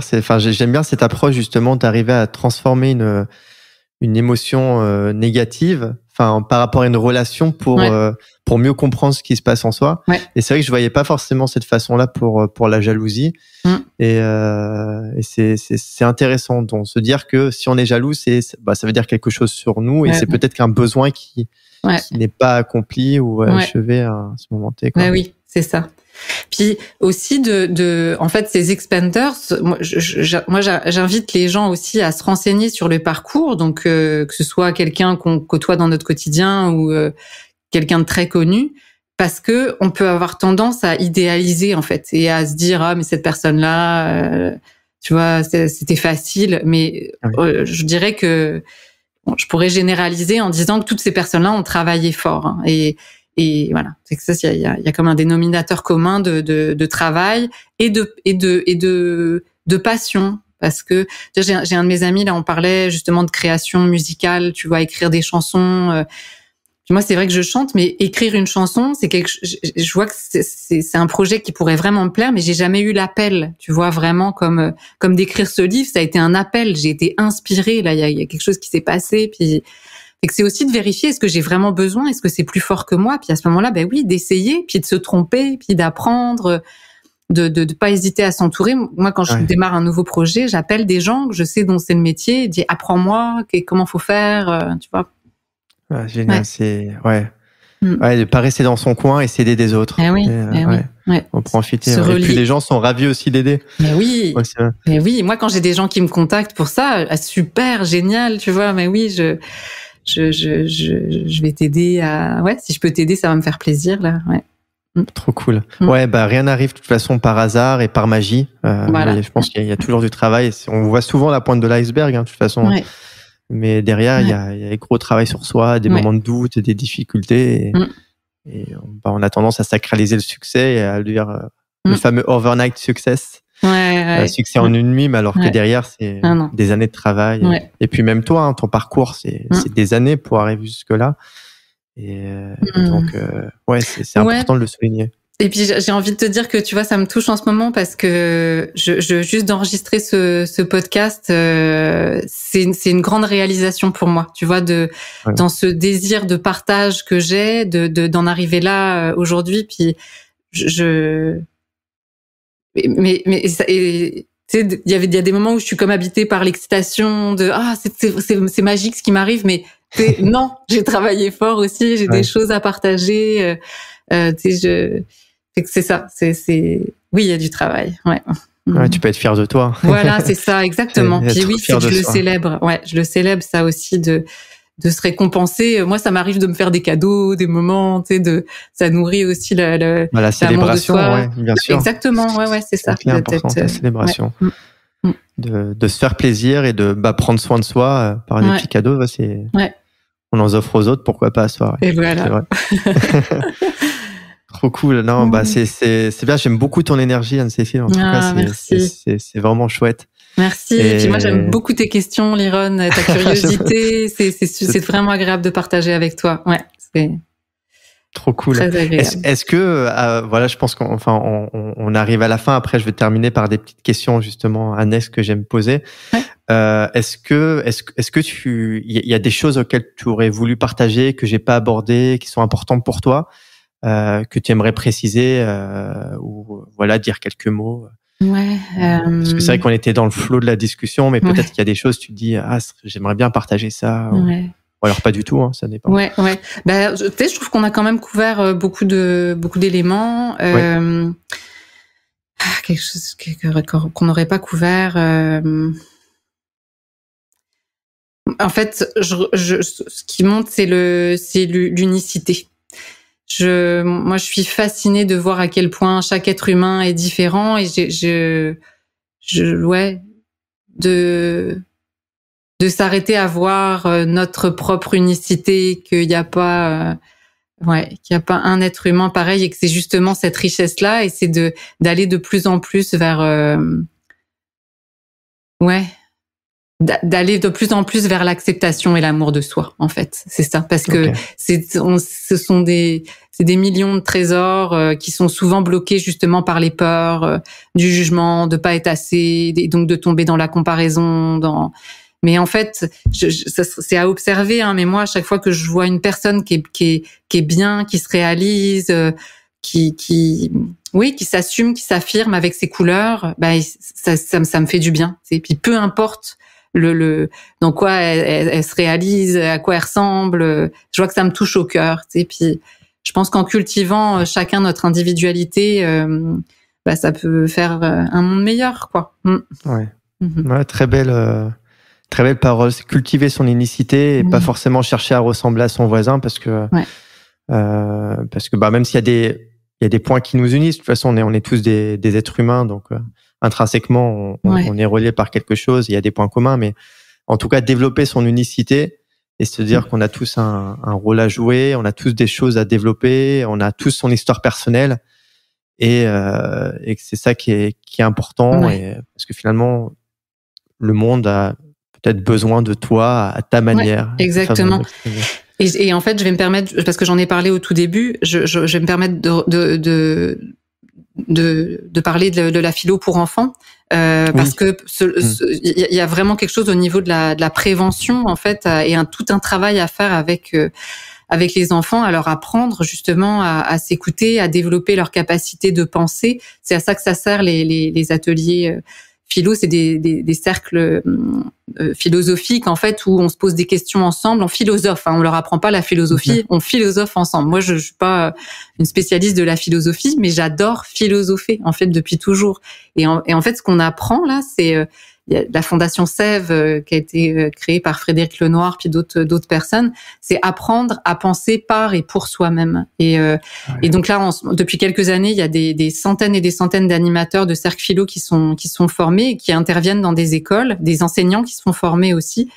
Et en fait, apprendre à l'enfant à s'écouter, à ressentir, à donner une opinion, et en fait à s'accepter. C'est ça qu'on développe dans ces cercles-là, la pensée critique, et accepter l'opinion de l'autre, qui peut faire évoluer notre pensée à nous aussi. Donc ouais, ça me paraissait important. C'est formidable de ça. Ah, j'aurais adoré avoir ça parce que c'est ultra important et ça me touche. Ça me touche beaucoup et du coup, tu animes ces cercles et quoi, t'as des enfants autour de toi, tu poses une question, ça va être le sujet d'un atelier. Ouais. Et après, chacun va donner son point de vue, va rebondir sur un. Et l'idée, c'est d'arriver à être confiant dans ce que l'on veut partager et à écouter l'autre aussi pour éventuellement rebondir. Enfin, c'est ça un peu l'idée. Oui, en gros, là, c'est ça. J'arrive avec un déclencheur. Ça peut être une histoire, un petit film, une image, un objet. Et en fait, on va construire autour d'un sujet. On va, en fait, les enfants vont faire des petits groupes. Ils vont élaborer une question ensemble en petits groupes. Et après, on se retrouve en grand groupe et on vote pour la question qui les concerne le plus pour aujourd'hui. Puis après ça, il y a un cercle de discussion qui se fait avec un bâton de parole et c'est ça. C'est passionnant. Et ce sont de grands philosophes, ces enfants. Ils ont tellement de choses passionnantes à partager. J'imagine. Ouais. Et c'est en plus, ça crée un espace. Les enseignants me le disent à chaque fois. Ça crée un espace différent aussi d'habitude parce qu'ils sont beaucoup à recevoir l'information. Là, on leur donne la parole. Tu vois, ils peuvent partager sur des sujets qui les concernent. Ils entendent l'autre qui a vécu quelque chose un peu de similaire, fait qu'ils s'autorisent à en parler, à s'exprimer. C'est très, très, très, très intéressant de faire mais ça. Oui, ça me rend fou. Je dis, mais pourquoi on n'a pas ça à l'école? Oui, ça commence là, ça commence de plus en plus. Oui. Puis oui, en France, au Québec, je sais dans d'autres pays. En France, il y a ça justement, ces cercles de philo, Oui. Ok, d'accord. Ah oui, beaucoup, ça se développe. Ça a démarré. Il y a une collaboration parce que la philo pour enfants existe au Québec depuis très longtemps, mais nous, il y a vraiment des. Tu vois, j'ai d'ailleurs été animer un petit bout d'atelier de yoga dans un cours à l'université qui forme les futurs enseignants au primaire et l'enseignant c'est ça, il a intégré la philo pour enfants avec ses étudiants qui vont devenir enseignants et c'est vraiment non ça bouge. Donc il y a des choses qui se font. J'irai jeter un coup d'œil parce que je trouve que c'est super important et ça évite cette façon de penser unique de penser comme les autres au lieu de privilégier sa propre pensée et ses propres opinions et ça donne de l'estime personnelle, je trouve aussi. Oui, définitivement. Oui, vraiment. C'est trop cool. Bravo en tout cas si tu fais ça, c'est trop cool. Non, c'est un beau cadeau de faire ça. OK. Bon super.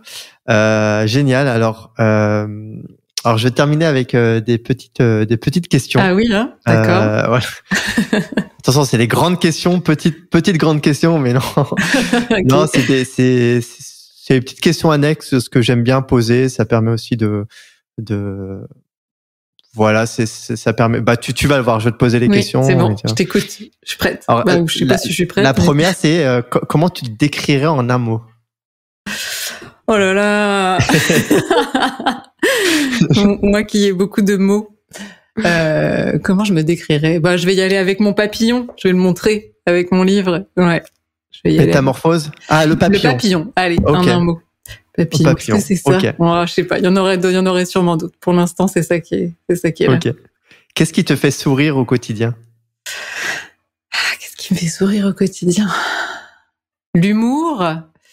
Mes filles. Ouais.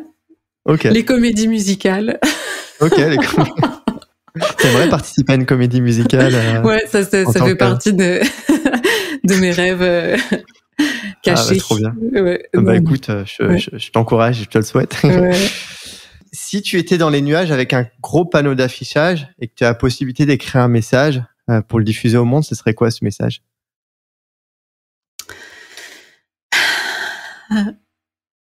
Il y a plusieurs trucs qui viennent. Il y a le mot amour, c'est un peu classique, mais à un moment donné, j'aimais bien commencer mes partages par et si, 3 petits points. Okay. Et si, ouais. Et si c'était possible. Ok. Si tu pouvais remonter dans toi, Anne-Cécile, et parler à toi, enfant ou ado, qu'est-ce que tu lui dirais? Ah, ça me donne des frissons de penser à ça.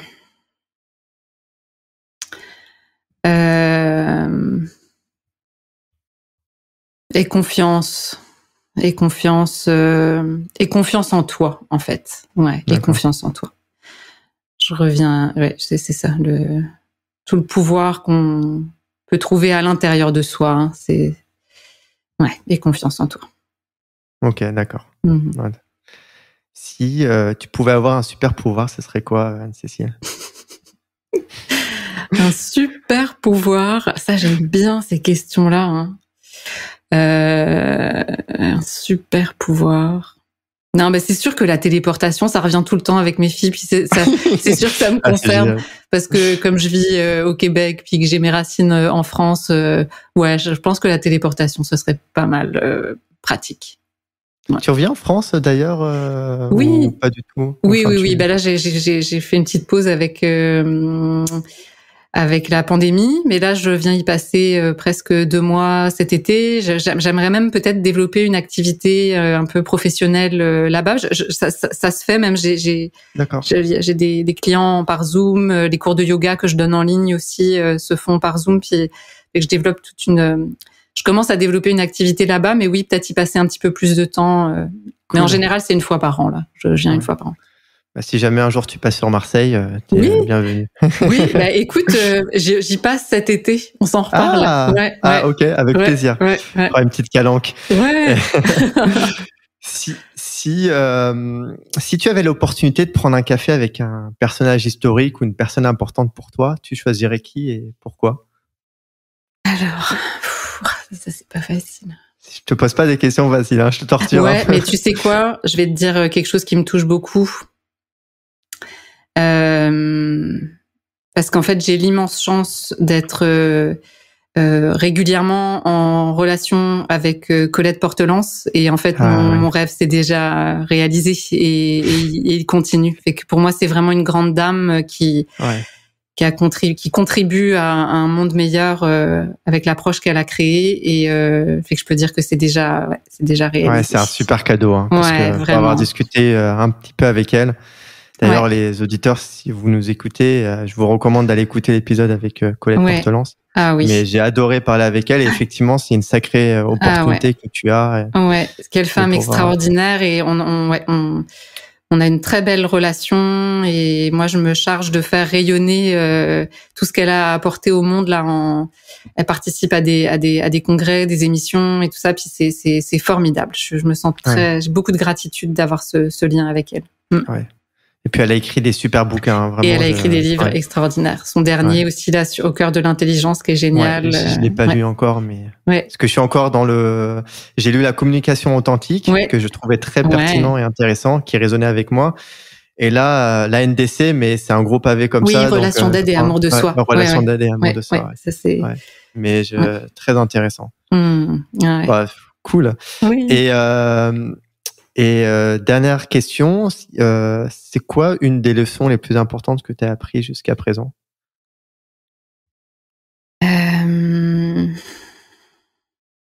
Les leçons. Ou si tu préfères, c'est quoi ton meilleur conseil pour rendre le monde meilleur selon toi? Voilà, au choix. Ouais. Il y a trop de choses. C'est dur, non, mais en fait, c'est de s'engager. Quand on croit à quelque chose qui est aligné pour nous là, s'engager, travailler sur les peurs, oser. Ouais. J'aime bien. Ça. Oser. J'aime bien. Oser. Très pertinent. Tu t'en es bien sorti. Je t'ai pas prévenu pour cette petite question. C'est ça. Une surprise. J'expérimente, mais j'aime bien parce que c'est des choses que on n'a pas forcément occasion de se poser. J'adore. Ça permet aussi d'apprendre des choses sur soi. Mon côté philosophique. Oui, voilà. Tu pourras poser ça aux enfants comme question. Bonne idée. Trop cool. Est-ce que, avant de parler un peu de ton livre, si tu veux, est-ce que tu as des ressources particulières à recommander ou qui te viennent? Après, je sais, j'ai envie de te dire, il y a tout qui est dans le livre. Tout est là. C'est vrai que tu veux en dire quelques mots sur ton livre? Oui, tu sais, ce que je peux dire, c'est que, en fait, j'ai envie de dire ce que les gens me disent du livre. Il se vend très bien au Québec, en Europe. Je suis ravie. Moi, j'avais pas prévu d'écrire un livre dans ma vie. Là, je suis vraiment Je suis ravie du succès qu'ils rencontrent. Et en fait, ce que les gens me disent, c'est qu'il y a en fait, c'est le côté pratique. Il y a des exercices, mais en fait, c'est que ça répond à, justement, aux différents types d'intelligence dont Colette parle dans son dernier livre. C'est que il y a, pour chaque outil que je présente, il y a tout un côté théorique. Donc, je présente l'outil avec les mots des gens qui l'ont créé. Il y a des références pour aller à plus loin. Donc, ça peut être des vidéos, des livres, etc. Il y a mon côté expérience plus personnelle. Donc là, c'est plus au niveau du ressenti. C'est vrai que ce qu'on m'a dit, c'est que ce qui démarquait le livre, c'est tout l'accès à l'authenticité avec laquelle je me livre. Et puis le côté vraiment pratique avec les nombreux exercices qui y sont présents. Donc ça fait que on peut aborder vraiment par différentes portes l'outil ou la notion que je partage. Qu'est-ce que je peux dire d'autre? Ça se lit bien, hein. Il y a des gens qui m'ont dit que c'était comme une série Netflix, là, on peut pas s'arrêter. Et du coup, ils ont besoin d'y revenir. Tu sais, ça fait comme, ok, je l'ai sur ma table de chevet, puis je peux y revenir plus précisément. Ou il y a d'autres gens aussi qui l'ont lu vraiment un exercice à la fois, qui sont allés voir les références. Donc, mais voilà, je vous invite à le découvrir à votre rythme, avec ce qui est là pour vous aussi. Ouais. Puis non, mais c'est ça, parce que en fait, ce que je veux juste dire, c'est que j'ai pas la prétention de détenir une vérité. C'est plus le partage de mon expérience et des outils qui m'ont aidé à transformer ma vie, tout simplement. Ça existe, et d'y donner accès, et puis d'aller piocher ce qui résonne plus pour chacune des personnes qui le liront, quoi. C'est ça que je trouve intéressant. Tu l'as dit, hein, c'est ce côté pragmatique et pratique, et puis le fait que tu donnes plein d'outils et plein d'exercices, finalement des pistes en fait, que chacun peut explorer à sa façon, voir ce qui résonne avec lui, et ça, je trouve que c'est intéressant, et tu rajoutes aussi le côté authentique et sincère de ton expérience. Non, c'est très intéressant en tout cas. Bravo. Merci Liran, ça me touche. Merci aussi de pouvoir en parler et puis de le partager à un plus grand nombre. Voilà. Ouais. On peut te suivre quelque part, Anne-Cécile, ou pas? Oui, alors j'ai des réseaux sociaux. Ouais, en fait j'ai mon site internet qui est www.acartman.com. Donc je le mettrai dans la description. Merci. Et puis donc je suis présente sur Facebook. J'ai ma page plus au niveau thérapeute. J'ai ma page yoga qui s'appelle YOLO, yoga et philo, parce que j'anime des ateliers philo avec les enfants, mais aussi avec les adultes. Et tous mes cours de yoga ont une saveur un peu philosophique. Là, on s'inspire de thèmes différents à chaque semaine. Puis je suis aussi sur Instagram, mais je suis pas hyper active sur les réseaux sociaux. Je suis bien occupée, mais en même temps, quand il y a des choses, j'informe ma communauté, et ça me fait toujours un grand plaisir d'échanger. Puis moi, j'aime ça, échanger, hein. C'est le partage, il est dans mon pape. Oui.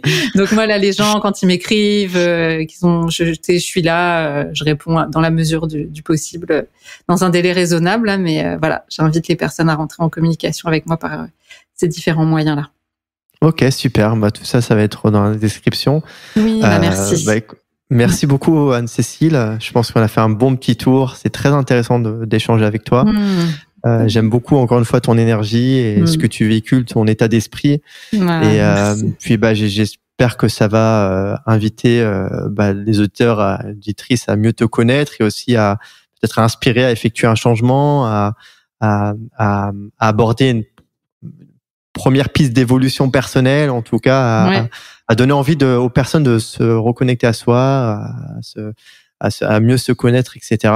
En tout cas, moi, j'ai trouvé que c'était intéressant, et ça ouvre des perspectives. Donc, écoute, merci pour ce moment, merci pour tout ce que tu as partagé, et pour tout ce que tu partages aux autres et ce que tu fais, quoi. Merci. Cool. Puis, merci vraiment à toi aussi, parce que je te reçois, hein, je reçois tous tes merci, ça me fait vraiment plaisir. Mais merci à toi aussi, parce que ce que tu fais, c'est du temps, c'est de l'organisation, c'est tout un un truc là, et ouais, beaucoup de gratitude d'avoir eu l'opportunité de participer à ton émission que je vais pas manquer de partager aussi autour de moi. Ouais, donc merci, j'ai adoré être en relation avec toi, Liron, et on se reparle pour Marseille cet été. Ah mais carrément, je suis sérieux. Ouais, avec plaisir. Bon bah super, bon bah merci à toutes les personnes qui nous ont écoutés jusqu'à présent. N'hésitez pas à suivre donc Anne-Cécile, à vous procurer son bouquin qui vous aidera beaucoup. En tout cas, à partager cet épisode et à mettre une note positive parce que ça aide l'émission et ça m'aide à faire découvrir à de nouvelles personnes. Et puis bah je vous dis à une prochaine pour une nouvelle thématique. En tout cas, merci Anne-Cécile et je te dis à très bientôt et au plaisir d'échanger. Merci encore. À bientôt, Liron. À bientôt. Ciao. Bye. Super. Merci beaucoup d'avoir écouté cet épisode de Génération 120 ans jusqu'au bout. J'espère que cet épisode vous a plu. Si c'est le cas, comme c'est un tout nouveau podcast, j'ai 2 choses à vous demander. La première, c'est de me laisser une note 5 étoiles avec un commentaire positif sur Apple Podcast ou d'autres plateformes, car ça m'aide beaucoup et surtout ça permettra à d'autres tout comme vous de profiter de ces discussions enrichissantes. Ensuite, si vous avez des commentaires, des retours à me faire, n'hésitez surtout pas. Ceci me permettra de progresser et vous proposer quelque chose de toujours plus qualitatif. Merci encore pour votre attention précieuse et je vous dis à très vite pour un épisode de Génération 120 ans.